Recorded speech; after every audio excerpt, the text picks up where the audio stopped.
Hey, everybody, welcome back to another episode of the Women's Maximum Fitness podcast. Today is Friday, December 11th, and this is episode 21. I'm really excited to have IFBB Pro Christina Bitner here with me today. She's going to talk about her journey to the pro stage, how things were during the pandemic, tell us a little bit about her background with how she got into bodybuilding, some of her diet and training advice, and then we'll wrap things up. So, Christina, it's nice to finally meet you in person, sort of. I know. Hello. So happy to be here. Yeah. So Instagram becomes reality, friendships. I know. It's true. Media is, it's so great. Like I never would have met anyone really if it hadn't been for social media, and it brings I've met friends that I now call best friends, and I met them through social media, and it's crazy, but I think you connect more with people on a real level when you're real, when you're posting real life stuff. Yeah, absolutely. So tell us a little bit about your background. I am always curious what people's athletic background is, sports growing up and things, and then how you got into this sport. So. Well, all right. High school, super long story short, I was not the most athletic. I was on dance team, believe it or not. I liked it. I was very coordinated, and I think that's why I did good. So, but middle school, super tomboy. I played volleyball and basketball, but I wasn't the front runner. But I was always strong. I remember my mom always told me when I was little that I had big legs like hers, and I never really took into account what she meant by that. And then when I started in the bodybuilding world, I guess like training, muscle came easy to me, like strength came easy to me. Just always loved working really hard. But what got me into bodybuilding per se is actually it's a bad thing, but it turned into a beautiful thing. I was in a really bad car accident, almost lost my foot. I was actually half an inch away from having to remove my foot. I was told, you'll never run, you'll never walk normal, you'll probably have a limp. I was actually pretty sad about that. So I was on crutches for 6 months. Believe it or not, 6 months, got up to probably 170 pounds, not good weight.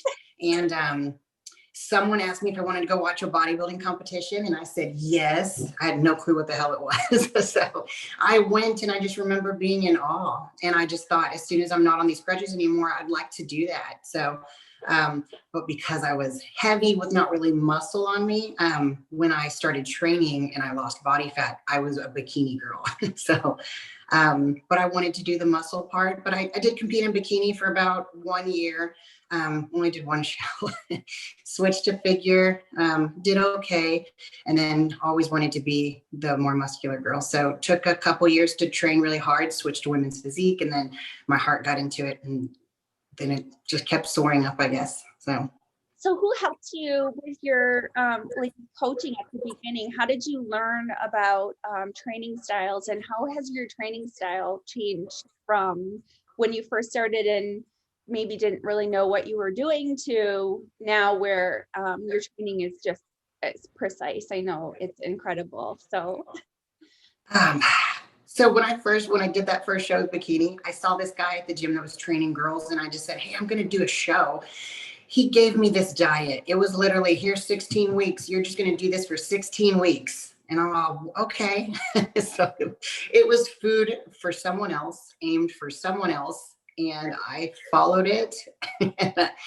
I guess I got in shape, but I was nowhere near what I was supposed to be because I followed someone else's plan. So then when I found my first coach, I trained with Shelby Starnes for about 7 years. When I got on his regimen and learned that you can't just follow someone else's diet, and I think that's when things started to really change for me. And when I adapted to what you truly needed to do to be at a level if you wanted to be a competitive level, if that makes sense. But switched to the current coach, though, John Jewett, 3 years ago. And honestly, best decision I could have ever made. No disrespect to old coaches, just John is where I was meant to be. teaches me, explains things, and I think together we're a really good team, and we both are, I guess, growing. We're going to keep growing together, but I think my training style changed with John in the sense that mind muscle connection and trying to actually learn what you're doing. You're not just picking up weights and throwing them around. Yeah. I think that's a mistake that a lot of people make, is the movements are too fast. Like, I mean, you hear Jordan Peters saying that all the time too, that, you know, it's the difference between moving weight, and he said his joints would hurt, but he hadn't feel any fatigue in his muscles in his legs or something like that. Oh, absolutely. Yeah, it's different. And sometimes that volume is good when you're starting, because if you don't get the volume in, you don't feel it in your muscle. But learning to train smarter is kind of probably the direction. Oh, absolutely. That's what I was just going to say, that there's what I've learned, and I watch people at the gym, and sometimes I want to go up to them and be like, can I help you, please? But I don't want them to think that I'm being rude or disrespectful. But the saying less is more is so beyond true, because you can lift not so heavy, but with better form and higher reps, and grow and improve your physique, rather than these people that are like, I'm going to throw around 300 pounds and jerking and swinging. And you're just like, no. And for to be in it for the long haul, I feel like, you know, you listen to people like, you know, John Meadows, who've been doing it for a long time, and their training styles have really changed because they're trying to preserve their joints as well as maintain that tissue and still build that tissue. So, absolutely. For longevity in the sport, you have to. Yeah, for sure. Well, and I think this year now, Dexter Jackson was training mostly with the newbie. So, you know, that's like, you know, no wear and tear on the joints at all. So you've used that a little bit too, haven't you? Did John have? Oh, yes. Yeah, John, the first time he ever used it on me, it was actually on my legs. And I thought he was trying to kill me. I was like, John, are you supposed to be moving like this? But it's crazy workout. So much. But yeah, like we've also used it on my shoulders before, because I had some issues a few years ago. And it's really cool to pinpoint where the injury is or where it feels like uncomfortable, and then training around it. So it's helped out your shoulders a lot. You haven't had Have you had to go back and use it again, or has it? No, I'm still using them. I'll go to the Dollhouse here in San Antonio, and Justin and Cynthia are just fantastic there. But they've been using a new machine on my shoulders too, where it's almost like trying to stimulate the muscle and find out where exactly you maybe have torn something. And a couple sessions on it already, I just feel better.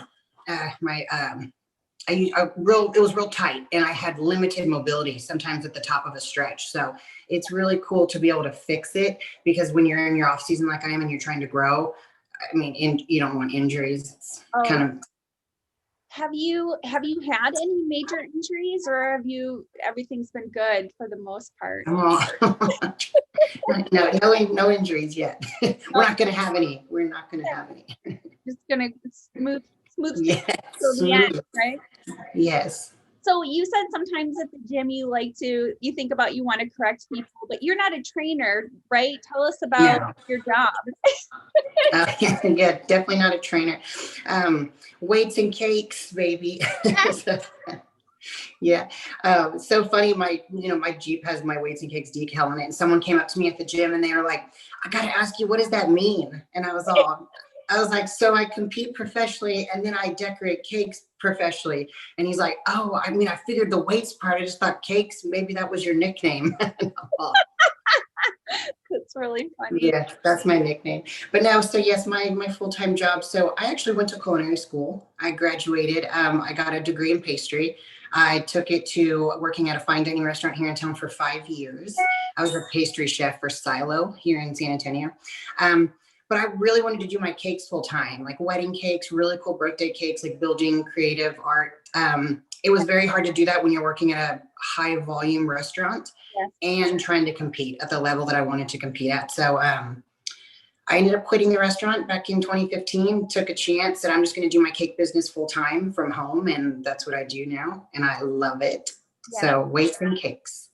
You are such an artist in every form of the word. If people follow you on Instagram, they definitely should. That's your name, Weights and Cakes. and your pictures alternate between physiques and the creative cakes that you do for people. I've done a little bit of cake decorating too, but I never got into the what's the fondant? Fondant, yeah. Hot hands, and so it's not good for Oh. Oh, I feel you. It's like to me though, I think it goes hand in hand with our physiques, right? So anyone that competes, it's sad to say, but people think it's vanity, and it's not. It's like we love building and perfecting our physique, right? And so it takes time and attention to detail. So it's the same to me with cakes. Like someone will bring me a photo. Can you do this? And I ask my husband, I'm like sitting there staring at it like, okay, all right. Oh yes, let's do this. This is going to be awesome. So it's really cool. Yeah, absolutely. I think I think it's incredible, and it's awesome that it's picked up so well for you to just do your own here. Yeah, I'm very grateful for that. So it's very cool. Yeah. So you were married in the last year and a half?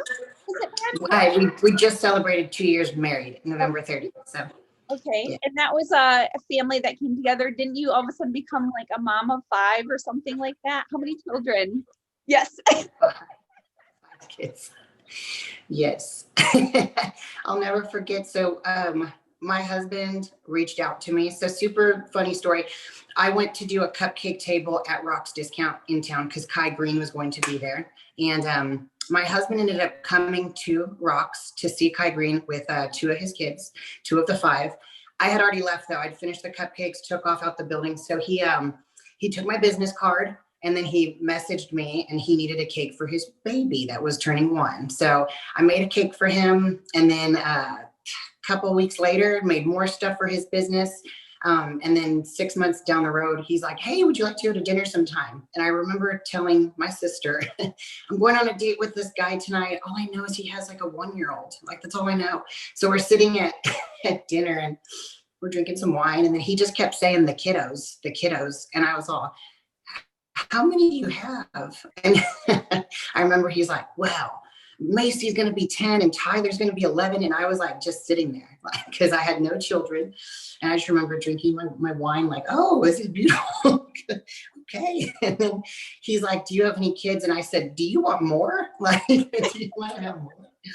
But what's funny is, anyone can attest to this. So when you feel a connection with a person, that doesn't, their family or what they do doesn't scare you. And I think I didn't care that he had 5 kids. I was so infatuated with this man and his mind, and he had full custody of these kids, which was just even more attractive. And so I went from 0 to 5. Yeah, so that's big awesome. Family, Bitner family. And the little one is now she's almost going to be 5. Oh my word.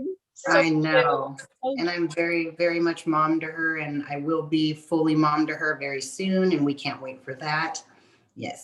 Awesome. So, yes, very cool. I'm blessed. So are the kids doing school at home now? Is that what with the quarantine, the pandemic? They get to choose. 2 are here, 2 go to school. So yes, there's days where I'm like, go to school, everybody. But, right. I know. I always thought that this has kind of made, it's turned people into homeschool parents. And way back when I was still married and Anna was little, I thought, oh, maybe I'll homeschool her. And then I just thought, no, I want to, as much as we have a great relationship and I love her to death, but I was like, I want to be that mom that sends the kids off to school so that I can like bake cookies and then, come home and ask them about their day. So, there's no, I think there's no shame in not wanting to spend all day, have your kids home all day. It's a lot. Right. Well, and then on one hand, you really want them to go out and experience what you did as a kid and like meet friends and like, you almost go and get in trouble and get calls from teachers. Right. And be like, Daddy, this one's for you. Yeah. The pandemic has been hard because it has taken away some of those social aspects, and humans need it, let alone just our kids. So absolutely, yeah. So you're in your off season now. What do you have planned coming up? what's like, what was the feedback from the last show with the judges? What do they want from you? What do they want from you, Christina? I know. I'm like, what do you want? So John and I, we did the Tampa Pro, which was my best show to date. I'm still super proud about that. We did Tampa. It was July 31st, and I placed 4th out of 25, which was very cool. That to me was my best showing so far as a pro. Feedback on that was great conditioning. They'd like to see me have a bigger upper body, more density in my back. Bigger arms, bigger shoulders. I was all, so it's arms, shoulders, back. So basically what was great, my calves, calves and my quads. No, I honestly love to ask and get feedback because I always want to improve. I don't ever want to go back and get on stage and look the same, or go and do another show and they look at me like, what did you do? We told you to bring this, and this up, So we are currently working on just building, adding some solid density to my upper body. Hopefully start prep roughly February. I'd love to go back and do the Tampa Pro again. Potentially Chicago Pro, we'll see. So Chicago, that's close to me. That would be one where I would do. Oh, yes. I saw when Neuman won that one, and I think it was 2015. She won the Chicago Pro. I just love her. When she stopped competing, I remember I sent her a message and I'm all, you were one of the first ones that inspired me to do women's physique. And it's so funny because she had a side shave and I used to have that, and I was all, she's just a badass. And then when she quit, I was all, no. Is she, I haven't seen like stuff from her social media. Is she like fully retired now? I don't know. Hasn't competed in a while for sure. Yes, for sure. Yeah. I'm going to say 2017 was when she finished. Yeah. Well, yeah, because she was in Olympia like 5th or 6th or something, and then that was it. Or maybe I believe the Arnold in 2018. Okay. Because I went to go support Michaela Aycock, which is one of my very best friends, and I believe Kira was there. I love Michaela. I will say that. She's such a beautiful person. Like she's such a 10 years younger than me, but I look up to her. Yeah. Just a good mindset, good work ethic, a genuine person, and a very real person for sure. Yeah, she gives me hope. It's the same thing. I mean, she's twice her age, and she gives me hope for the future because she's so mature. Yeah. Oh, for sure. For sure. She's awesome.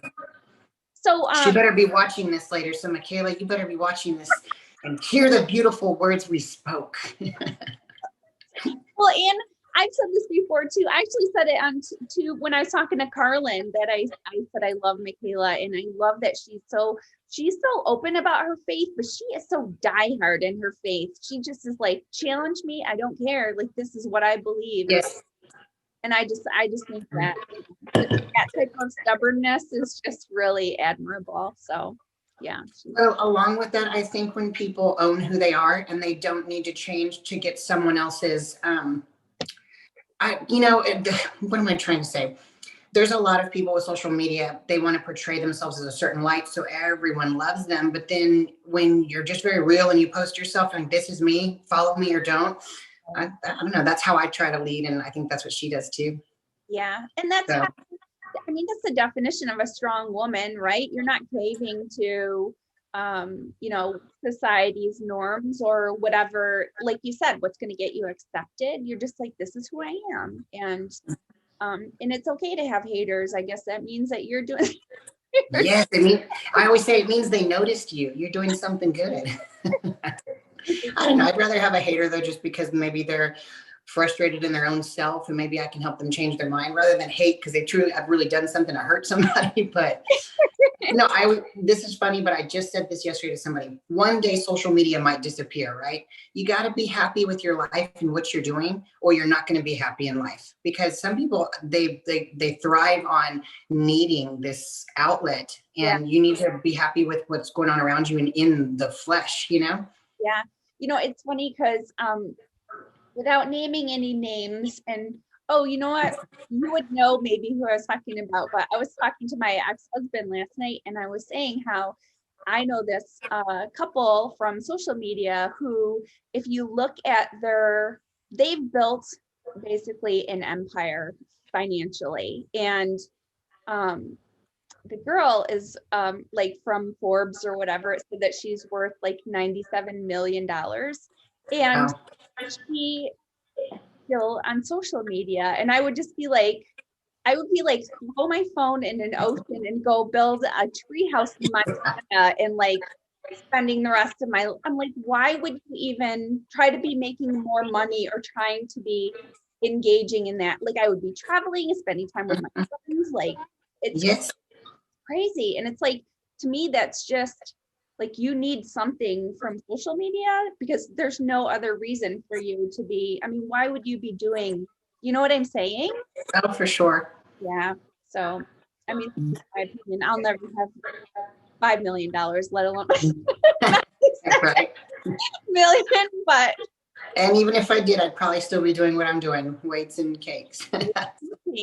Yes, absolutely. Um, what else was I going to ask you? So how is like social media for you? Do you get any weird stuff or do you think things, are you pretty respected? Do you not go to your DMs? I'm curious about. You know what's funny? And this is like my husband asked me this when we first started dating, if I had creepers. Yeah. And you know what's funny is before I got married, or like, cause I'm so proud of my husband and my family. So I'm always posting him. I don't hide it. So it's like, it's almost like I let it known that I don't need you sliding in my DMs. And if you did, you're just going to get boop, boop, like blocked. See you later. But we do joke because I had one that I'll never forget. And oh, Jamie Pinder could attest this with me. This guy messaged me and he asked me if I would step on a baby kitten in a pair of high heels for, I think it was like $15,000 or something like that. And I was like, what? And so apparently he had messaged her as well. And she said that it was very real. This guy's like, I'll give you money, just step on a cat. And you're just like, what a weirdo. I'm like, what? But now I don't get anything, nothing. Oh, that's awesome. More so people just messaging, asking about cakes, asking about advice, or people just being really awesome and saying I've motivated them or inspired them. And that to me just means the world. So, but nothing creepy. I'm grateful for that. That's awesome. It's interesting because I know some of the, you just never know who's getting that type of stuff because you can put, everything out there about your husband or your significant other, and and they'll still message you. No. Mm-hmm. You're like, yes, I'm gonna leave my whole family, my life, because you just told me how beautiful I am. Oh, thank you so much. Stupid. So funny. So yeah. He went through prep with you for a little bit, didn't he? You guys ended up doing photo shoot and stuff? Oh yeah. So John also did Brent's diet. He wanted to do a photo shoot with me and I loved it because he's like, I'm tired and I'm so exhausted and I'm not even doing as much as you're doing. So it's like, it's almost like he then felt what I meant when I said how tired I was toward the end. But yeah, I was so proud of him. He lost like 30 pounds in about 6 months. The pictures looked great and like what a nice memory too for you guys to have. Yes, we're gonna be those old people showing the kids, see, we were badass at one point. In 30 years, and they're gonna be like, sit down, grandma. I'm like, no, look at these photos. So funny. Do you think about that? You'll lift weights until you can't, right? Oh, for sure. I don't have any, I don't have a date that I say I won't compete anymore. Yeah. A dream is obviously to make it to the Olympia. That's, I think, anyone's dream who competes, but, and hopefully it happens. I believe it will. Speak it. But, the day I don't compete anymore, I very much love the lifestyle. I enjoy training. I enjoy putting myself, I like the discipline. So yeah. I love it. So now in the off season, is your diet still, you're still working with Don. Obviously, this is a crucial time to be working with a coach in your improvement season. Are you, is your diet still strict or are you having cheat meals? And something that people always asked me, because I was real skinny when I was doing cakes, and they were just like, how do you do the cakes and stay right. skinny? It's like, well, if I ate some, they'd notice if the piece was gone. So. Yeah. No, so John, he fully does my off-season training and diet. I still am very regimented. I still have my 6 meals. I still check in with John every week. I send photos because I think that this is where the trophies are made. This is where, some people think off season. I don't like to call it that. I like to call it improvement season. John doesn't call them cheat meals. We call them free meals. So I'll be like, I'm going to go eat 7 rolls of sushi tonight. So therefore all my carbs, I'm just going to shove them to that meal. But I like it though. And, not as much cardio, of course, you're trying to build muscle. So it is more relaxed per se, but because you're not doing tons of cardio and stuff, but we still stay regimented for sure. So do you, is the diet easy for you? Or like, have you always been more of a clean eater, or are you craving things? Not right now, girl. When I'm in prep, okay, and anyone who follows me knows this. My story is like food, like food. But I think it's because you start craving it, and like people ask me, how do you do cakes and not want to eat them? In the off season, I could make cookies all damn day, and I don't really care to eat one. When I'm like a couple weeks out to a show, I'm all, what does it taste like? I'm all, eat it, please. Tell me what it tastes like. I love feeding people. Let me smell your breath while you're chewing. But is it good? Or if the kids don't eat something, I'm all, there's 2 bites left. What are you doing? You go all momnivore on them, like trying to finish up their, yeah. Yep. Yes, for sure. No cravings right now, though. I think I have more than enough food right now that I'm not craving anything. So like, what is it like? What does a typical day look like? Or so you're eating 6 meals. Is it a lot, about where your calories are at now? On a high day, we're close to 1,800, which for most people, that's probably sounds kind of low, given we have refeeds and stuff. So, I'm just satisfied. I think I have more than enough carbs balanced with protein and good fats. So, and like I said, my cardio is next to none. So when you're not burning as much and basically burning everything you're eating, and it's enough to fuel the gym. So I'm pretty good. And you're lean, you're still quite lean. It's not like, the goal isn't to gain a bunch of fat. It's so funny when people say you're still lean, and I'm all. What was your last stage weight? What is the progression of your stage weights been like from beginning? Oh, that's fun. So, when I was in Tampa, we were 140 to 142. And that was probably one of my best conditionings to date. I was pretty lean. I think I would have, and I will make it happen this next year. I could have been a few pounds leaner, but when I was figure, okay, we'll do bikini. The first bikini show ever was like 116 pounds. Oh my God. And that was just a skinny, I think I was just a skinny fat bikini girl. I was very thin, but I had no muscle. Figure. Yeah. When I did one national show as figure, and I didn't do well, which is probably why I wanted to switch to women's physique. But that stage weight was like 123. And then it's kind of fun to see that I basically about 20 pounds up to do women's physique, but bigger and leaner. So that it was very cool to see that. Currently I'm 165. So that's why I laugh when you say you're still lean. I'm all, that is a 165, sister. Well, a lot of that is just you have, your muscles are full of glycogen, you have more water. A lot of that's what for sure. A lot of the water and stuff. So what else was I gonna say? So what got you into women's physique? Because when you started, women's physique wasn't there, right? No, it wasn't. Yeah. 2015 was when I took basically 2014 off, for most of the part. And then in 2015, when it was like, this is a new division, I was like, can I do that? And I remember my training partner at the time, Scott, he was like, yes, you can do it. Let's do it. Girlfriend, when I look at what women's physique was in 2015 and what it is now, oh my goodness. But I love it. I just want them to establish a fine line of where it goes to female bodybuilding. That's what I was going to ask you. If you had any frustration with the category in that respect, because I know, so like, who inspired you? Like, who was the first women's physique that you saw that you thought, that's what I want to do? Is there anybody that stands out? See, when I said Kira Neuman, I really loved the way that she looked. I really absolutely did. But I have to go back to Michaela. I didn't know her, but I saw in 2015, like I was like, this girl, I believe that's when she earned her pro card. Yeah. I might be correct on that. It might be 16, but I think it was 15. But I remember being like, this girl's so young, but look at her muscularity and like the conditioning. And I was like, that is really freaking awesome. And I remember I started following her and vice versa. And she told me the best compliment. And I remember she said, I did North Americans in 2016. And that was my first women's physique national show. And I got 4th place. And she told me, I think you could go to USA's next year and win your pro card and win the overall. And I remember being like, this girl just said this to me. This like, what? And then it's just funny because now we laugh because I went to USA's and I won my pro card.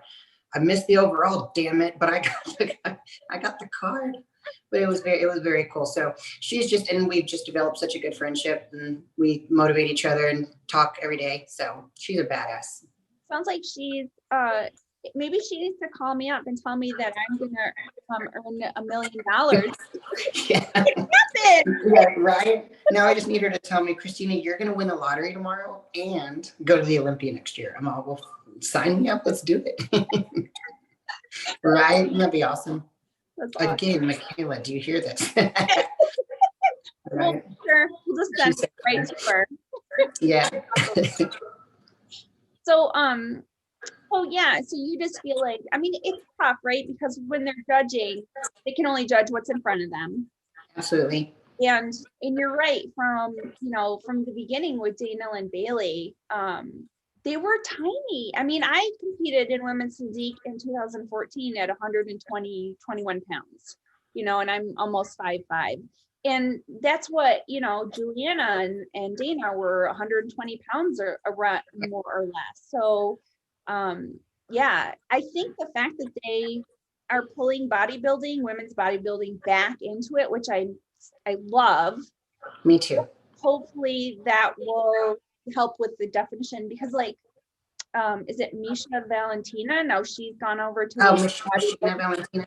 Yes. Yeah, because when she last competed in the women's physique, she's beautiful and everything is beautiful, but she's huge, So yeah.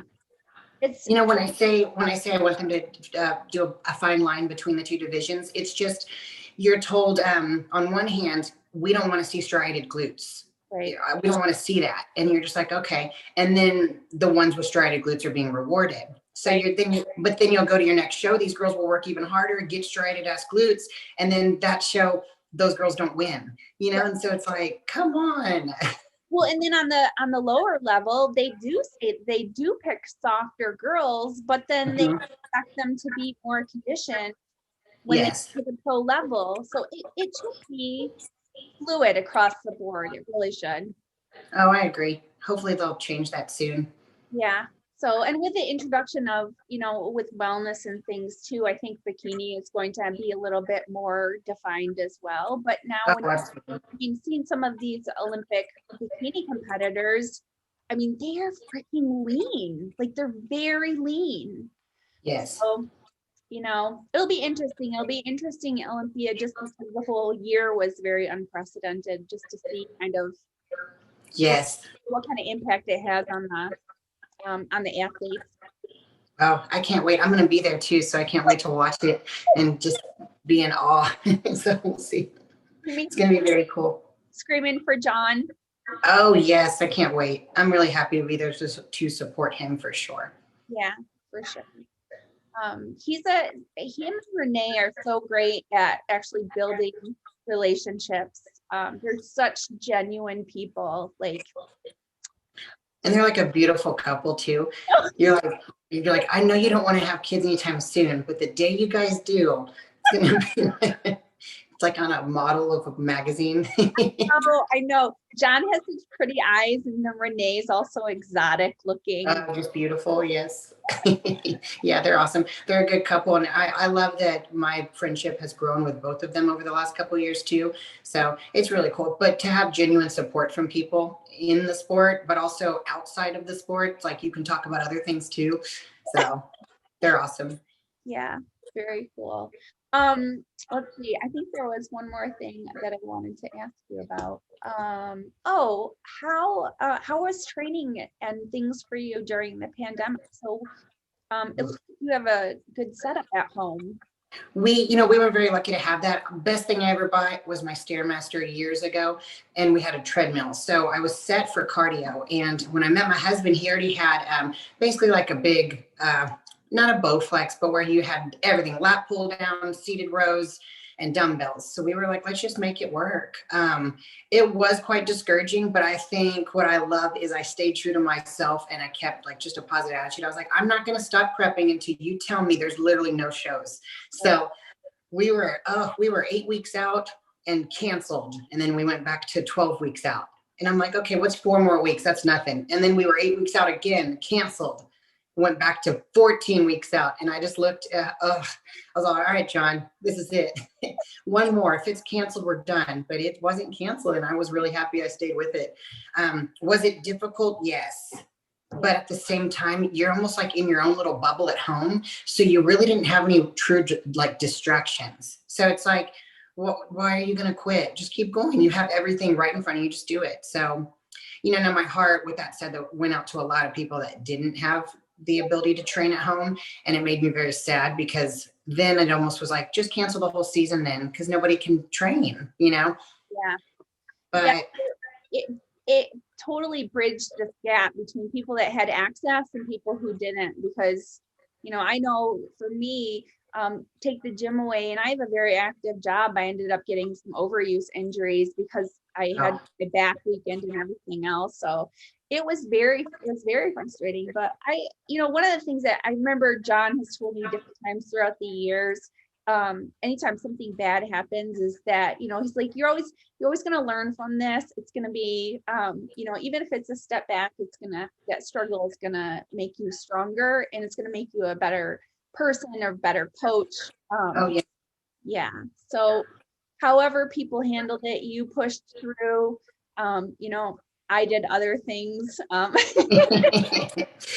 I pushed through. It was fun, but what you said about like what John said to you. I really believe that everything happens for a reason. Even when something's really crappy, you'll find out the reason for it later. And I think just the way you can handle it, some people just, they immediately think it's a defeat, and maybe it's saving you, so yeah. I just say, take each day as it comes. And well, the opportunity for me, that I don't know, I didn't tell a lot of people, I don't think, but I was working more and was able to pay off a bunch of debt. So that worked out well for me as far as, awesome. I took a step back with my physique, but fiscally better for my family. So, picking, for sure. like you said, find the positive in it, the opportunity. And I, believe it or not, I still had a lot of people ordering cakes during the pandemic. And, I was like, oh, well, I understand parties are closed. And don't get me wrong, a lot were canceled. But then there'd be people like, screw it, we still need a cake. We're partying at home. And I'm like, I got you. Let's do this. Yeah, I remember I went to the cake store and I loaded up like 20, 30 boards, everything I would need. So if someone needed something, I would still make your party happen for you, because I was not going to let like little kids miss out on their birthdays and stuff, Yeah, no, absolutely. So you think that I think if you had like your own show, that would be pretty cool, right? Like, I don't think many people would watch that show. It'd probably get kicked off the air for foul language, and but who knows? I'll do Cupcake Wars one day, maybe. We'll see. Can you apply for that? I don't know. I'll look into it. Yeah. That'd be fun. Well, like Sydney Gillian, like she did Survivor. So I mean, I didn't know that. Yeah. If you go to her Instagram, it's in her bio, because I think she's like season 37 or something like that. Oh, that's awesome. Yeah, which is another cool thing too, because obviously they run themselves ragged, don't have access to any type of gym equipment or anything, and like she basically starved herself, and then comes back and wins, several more Olympias. So the human body is really incredible. Oh, it really is. I agree on that one big time. That's awesome. So, all right. Well, is there anything that you want to plug, or is there anything that you want to I don't know, sponsors, or you want to shout out your coach? Oh, just if anyone's looking for a coach, someone wanting to get into the sport, I wish that I had someone to almost guide me or give me advice when I first started. So if anyone brand new is just looking for some words of encouragement, message me. If you're looking for a coach, John Jewett, he is amazing.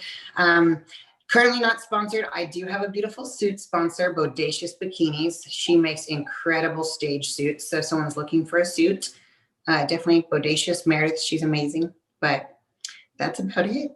Yeah. So you said that you've got cakes ready for you. Oh yeah. Yeah. Oh, I know what I was going to ask you. Is there anything that you know, what is some of your biggest struggle? Do you have any things that you really like? Do you have a flaw? Because I don't really see anything. Oh yeah. Well, thank you. I love you.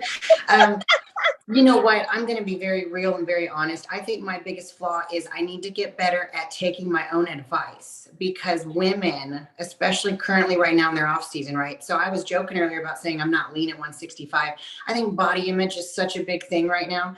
And I wish so many people would realize that beauty is not a number on the scale.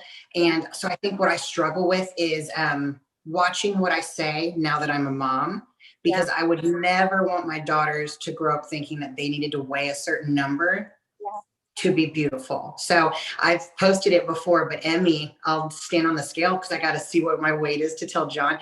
And she's like, what are you doing? And I'm like, oh, I'm just seeing how healthy I am. So now she says, let me see how healthy I am. And she'll stand on the scale. And I just love it because I don't want her to ever think that, oh, she's fat. Oh, so that's my biggest flaw. Not speaking badly about yourself. Yeah. Positive. Your body hears you. So I need to work on that, but I'm getting very good at it. I'm growing. Yeah. I think once you see just the reaction, if anything ever happened at one point, like you said, she saw what you were doing and you, remedied it right quick with a positive. So yeah. I think just like competitors, and I'm sure you dealt with this, maybe you did, maybe you didn't. It's a mind game when your goal is to get lean, and then it's time to switch that role and now it's time to grow. And now you have to be okay with the scale going the other way. It can mess with your head, but I've changed in the aspect of I'm trying to put on muscle right now. So I want to see that scale going up, So I wish more people would get that relationship with it. I think a lot of us grew up in an era where it was skinny. It's really nice that we got into now trying to, build a booty and everything else, where we were just always trying to be so skinny. So yeah, the number scale was always something that was really memorable to me. And I was always trying to be skinny. I was always trying to lose weight. But I had the same thing when I had Anna. It really made me think about that, what I was saying around her. And I remember some other competitors talking about that, how their kids would be like asking them if they were fat. And and that's like such a fear, because I grew up thinking like I was fat and I always needed to lose weight. That was always a struggle for me. And I remember, this is a story that I have told before, but I wanted to see how Anna was feeling about herself. And she was like, maybe 9 or 10 years old, maybe. We were driving in the car and she was sitting in the back seat. And I said, Anna, if there was anything that you could change about your body, what would you change? And she was like confused at first, like why, and then she goes, I think I would have butterfly wings. And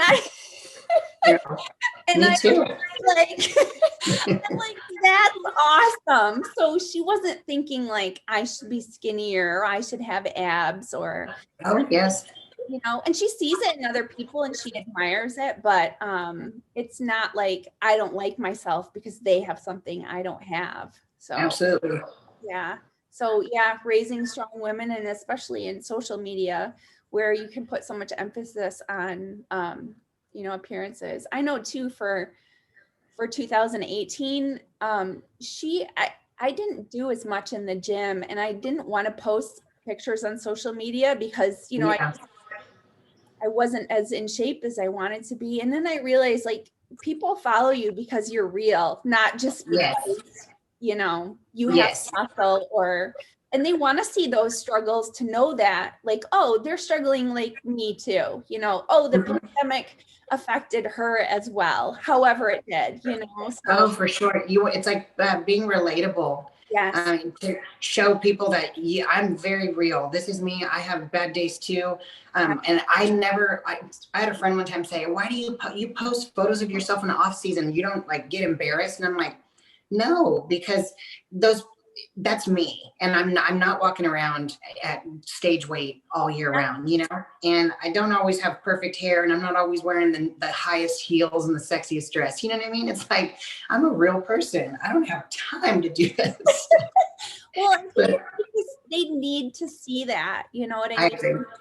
Because I think when it first came out, it was so much a highlight reel and everybody was concerned, you know, and it sucks because people will say, you know, they'll say mean things or they'll say, you know, but you have to remember that those are people that are struggling with whatever they're struggling with.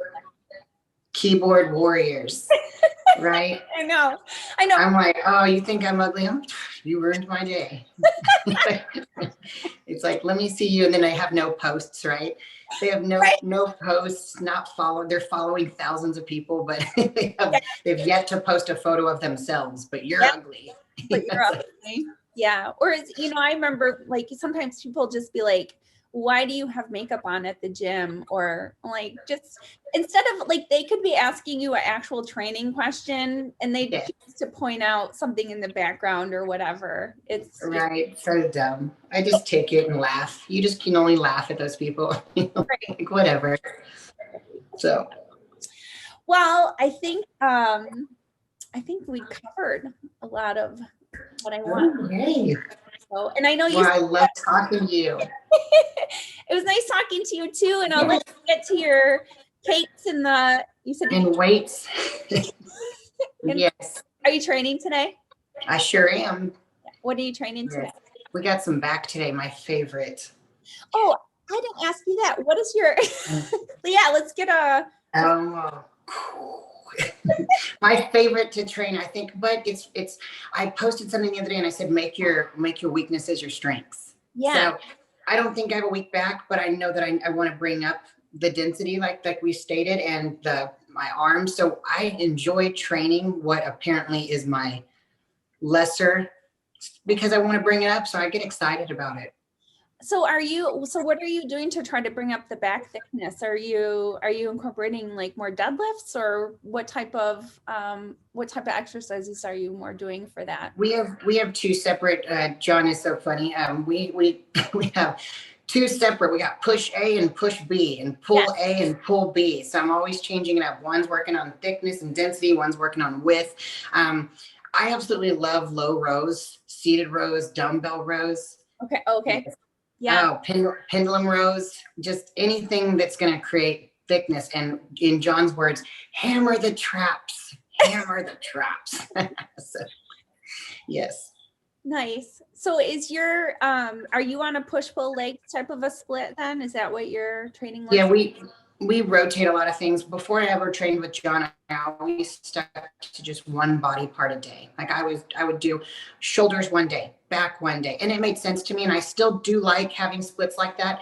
But I also like changing to having a pull. So you almost have to think everything you can pull, which is biceps as well, you know? So we'll incorporate arms into back days and shoulders and triceps together and chest. So we got a pretty good split going on. Yeah. Nice. Well, it seems to be working for you. So well, thank you. We're trying. We're trying. So yeah, and it'll be exciting to have you. You know, you're going to be going through prep, I think, about the same time as Carlin is. That would be kind of cool to have. Yes, we are. Yeah. I think she's starting a few weeks before me, but I think both of us are shooting for like July. Yeah. So we shall see. Yeah. Oh, it'll be good. Just going to work hard and hopefully make it happen. A win that is. Yeah, going for the Olympia stage. So hopefully next year we can do an interview talking about getting ready for the Olympia stage. That would be incredible. Thank you. Speak it. Yes, speak it. Yeah. I know you're a big believer in that. I should probably work on that more, actually. Oh, people say, then speak it. If you want it to happen, then talk about it. Put it out there. It's true. I'm going to tell myself that I'm a morning person. There you go. Whatever works. Put a Post-it on your mirror that says, today is a good day. I'm a morning person. So you're forced to read it in the morning. Yeah. And I'll have to believe it because there it is. Right. Right in front of me.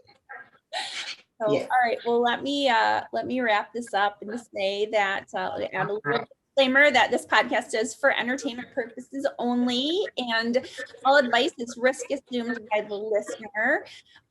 Christina, it's been such a pleasure to talk to you, and I hope you have a really great day. And you too. And I want you to remember that healthy looks different on everybody. Absolutely. Have a great day.